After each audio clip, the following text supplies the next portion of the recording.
one thing that I mention is boundaries in the workplace. That is something that's super important to establish. But I think people get it twisted about what really a boundary is, how to establish it. And then since we haven't established it in the workplace, we almost feel like it's too late to do so. So let's go ahead and get that untwisted so we can go ahead and start establishing that for yourself. First thing is, what's a boundary? Boundary is not a statement of telling people what to do. A boundary is a desire to preserve a limit for yourself. So never assume that people are going to read your mind, because I know in sales we always say assumption is a killer of sales, but assuming always just leads to disappointment. So you need to communicate what your limits are so that you can preserve your peace of mind. So the great thing about a boundary is that if you communicate it, you can then uphold it and you can take action. And that's why you establish it in the first place.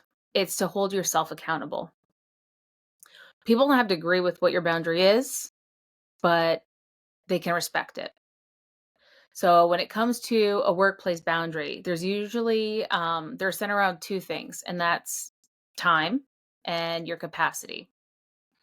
So number one, read your employee handbook and the HR policies, because you got to know how many days you have PTO, and if your sick days are included in that, how you accrue them.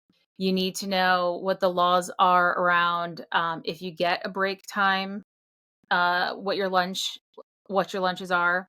You have to know the rules around overtime. You have to know your code of conduct, and how to report issues.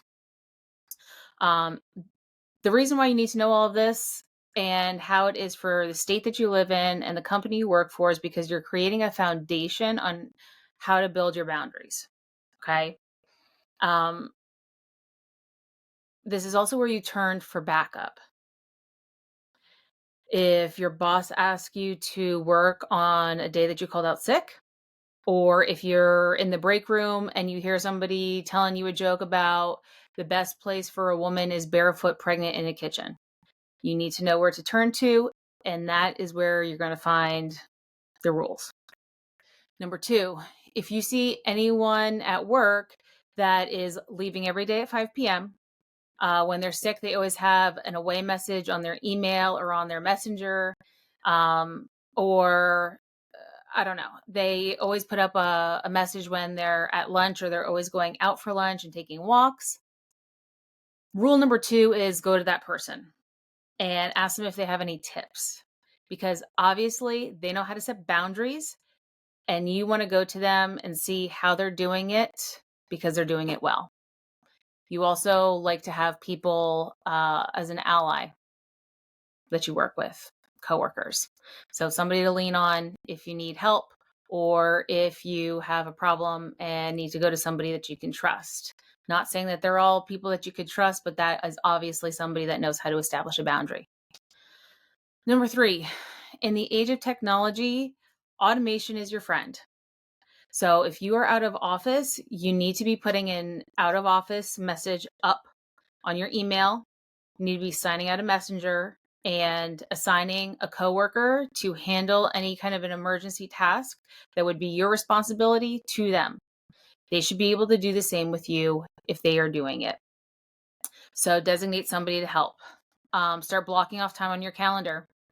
Every day when you come in, block off the first 30 minutes and the last 30 minutes and go through your email that way.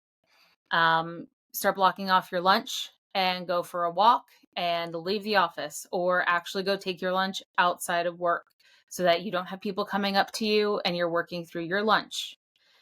Turn off your notifications. So if you have your cell phone is programmed with your messenger or your emails, start turning your notifications off after a certain time, and tell your colleagues that, like, from now on, I'm going to start turning my notifications off after 6 p.m. and I will not be responding after that time, or I will not be responding after 8 p.m. You establish a time limit and enforce it. That doesn't mean you get to start being the creep that I sign out a messenger or I put myself incognito, but I'm still looking through everything. You need to hold yourself accountable. So if you're signed out, don't be looking through your email and replying. Okay. Because everybody can see that you said you were signing out at 6, but you're replying to messages at 9 p.m. That makes you not have a boundary. So you need to stick to them. Hold yourself accountable. That's kind of the whole point of having a boundary. It's to hold others accountable and yourself accountable. The boundaries for yourself. So set up the automation, stick to what it is, and remember why you're actually doing this. This is so that you don't burn yourself out. You're now setting up a perimeter around yourself so that you can have a life, so that you're not working at all different hours and running yourself into the ground. Even going home and watching Netflix is giving yourself at least a little bit of time to have rest and recovery. It's giving you that buffer zone. So start setting some boundaries for yourself, even if it's meetings that are every time I have a Zoom meeting, the Zoom meeting goes over. So setting up a boundary for how do I tell my colleagues that I can't have a meeting that keeps going over by 30 minutes because it's setting me behind every single day. That's setting a boundary. How do I do that? When I go into this meeting, hey guys, the meeting's at 12 and it's to 1 o'clock. I have a hard stop at 1. So if we go over, understand that I need to leave the meeting at 1. And then when 1 hits and the meeting is still going on, hit in the messenger, have a hard stop at 1. If somebody's taking notes, please send them to me so I can make sure I'm caught up and leave the meeting. That's just an extra tip. So if you're having trouble with boundaries, these are some tips that can help you out. Establish them for yourself. Rules are for yourself. Hold yourself accountable.